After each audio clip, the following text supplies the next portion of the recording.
It's time to add our dispersion variant to the system. Hello everyone, this is Ali Reza. Welcome to the Mentor Code Lab. In previous episode, we added our own dispersion API and the entry for the registry system.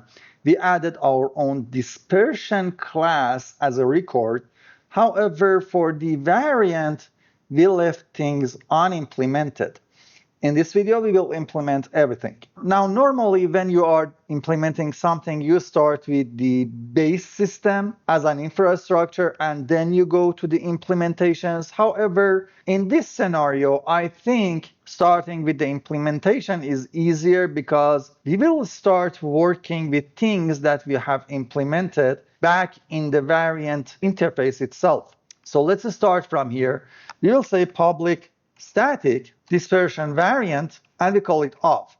Using this method, we want to return a new dispersion variant using something else. For example, we want to send in a dispersion and a data component patch that we call it component patch. The first thing we want to do is to make sure none of these two are null. So we say objects dot require non-null. The dispersion and the message for the error is dispersion may not be null. Then we want to check the other one, objects.require not null, the component patch, and the error is components may not be null. Finally, we want to return the new dispersion variant, so we say return new dispersion variant IMPL, and here we want to send in the dispersion and the component patch. Yes, we don't have the constructor, and because of that, we have this error. And as I said, I want to return a dispersion variant, but here we are returning the implementation. Basically, that's the same thing because it implements the interface. The next one is an overload. So we say public static that returns a dispersion variant, and we call it of. Here we want to send in a holder of the dispersion. And if you are new to MajMap, holder is the registry entry in Yarn, and we call it dispersion holder. And then the data component patches, calling it component patches. Here we want to make sure that objects.require not null. The thing that here shouldn't be null is the holder itself. Then we say dispersion may not be null. But we are not gonna check the components. Why is that?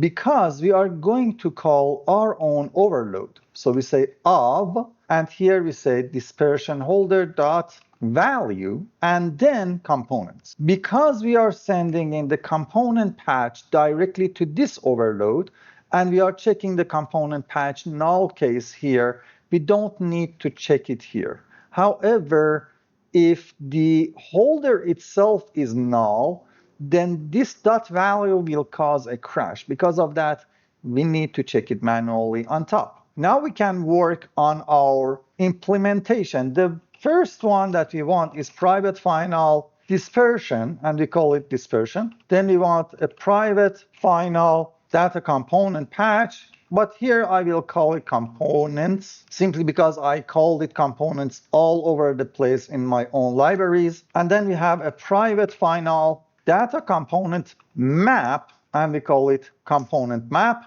And finally, private final int hash code. Then we want to add our constructor, so we say private. Yes, it will be private. Dispersion variant IMPL. Here we accept a dispersion, we call it dispersion, and then a data component patch, we call it components. Here we say this.dispersion equals to dispersion, then this.components equals to the components that we sent in.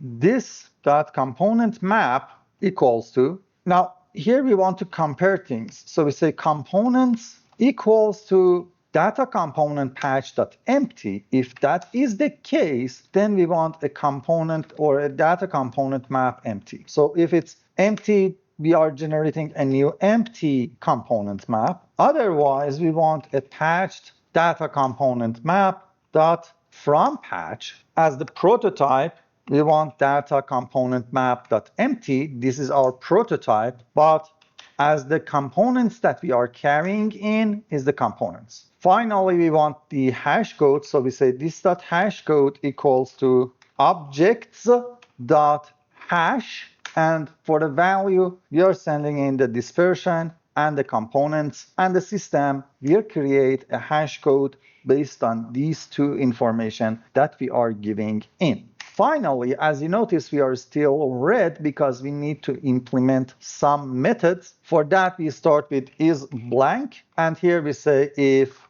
this dot dispersion dot matches type, and here we can use the dispersion API dot empty as the variant that we defined before. So we are comparing if we are an empty variant or not. After that, we have the get object. This one is really easy. We say this dot dispersion. That's the object that we have. Then we want the get components, and we are returning this dot components. Then we have the get component map. We are returning this dot component map.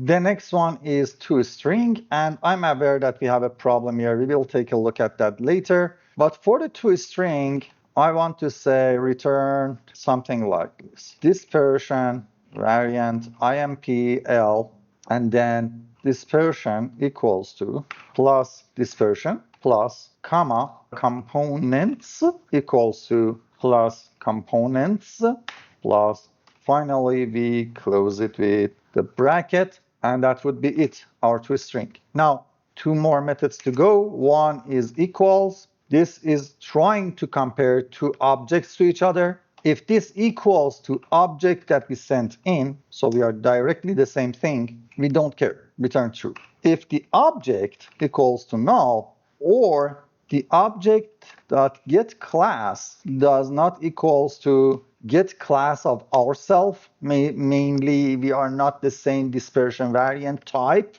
then we return false. Finally, at this point, we made sure that we are type of a dispersion variant. So we should be able to say that dispersion variant IMPL, we call it that, equals to, we typecast this to dispersion variant IMPL, and the thing that we want to typecast is the object, because on the line above, we made sure that we are the type of this dispersion variant IMPL, so this cast is safe. Finally, we can say return this dot hash code equals to that dot hash code, and this dot dispersion equals to, or actually dot matches type, we have that dot dispersion, and finally and components match that dot components. So we are comparing everything to each other, the hash code, the type of the dispersion, and the components that we have. Finally, we want to override the hash code,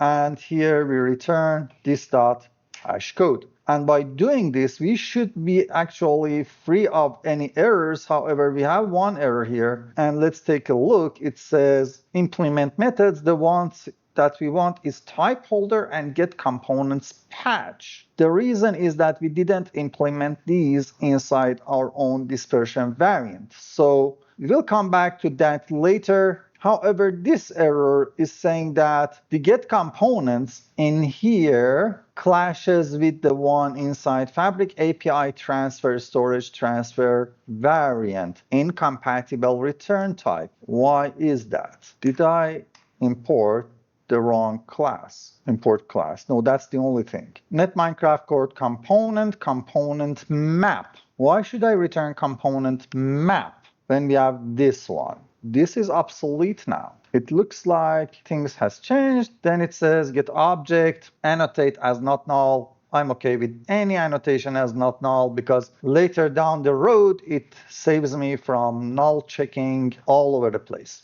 In the next video, I will come back and finish this dispersion variant. Have fun, everyone.